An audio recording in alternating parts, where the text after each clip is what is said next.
Another like really great focus point that I've sort of recently realised that I think would be a really great sort of targeted demographic for the type of charity work that I want to do, the type of assistance I want to give people, would be children that are aging out of care.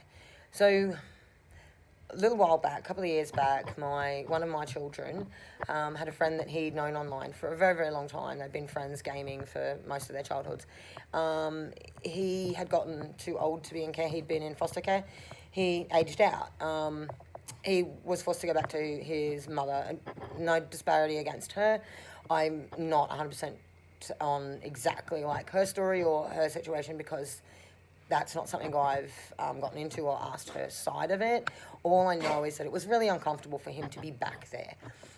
So he stayed with us. He moved in with us. And the stories of a lot of the kids he was in care with, a lot of what happens at the end of that time was really, really heartbreaking for me. So it turns out I looked into it a little more after obviously meeting this young man and having him live with us. And he's still part of our family now. But after sort of getting to know him a little bit, I sort of looked into it a little bit, and it turns out that the majority of kids that are aging out of care don't have a lot of support. Surprise, surprise. A lot of the time they're going to end up back in an abusive family situation because they've got nowhere else to go, or on the streets, or just with someone that's just in an environment that's unhealthy.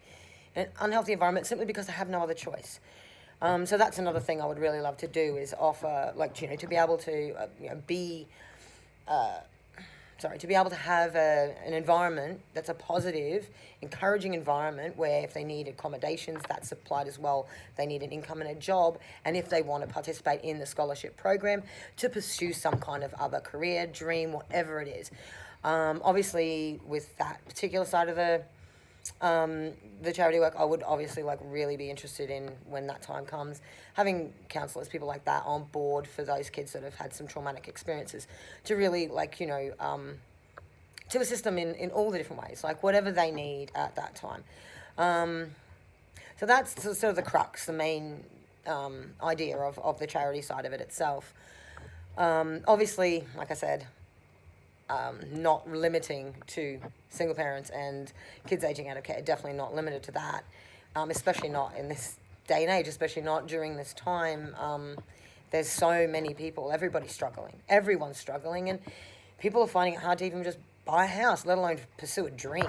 So, what's the harm in offering that out to sort of pretty much anybody that we can facilitate to pursue a dream and build a career and do something that will really positively impact their life, their children, their grandchildren, and break cycles, lift people up.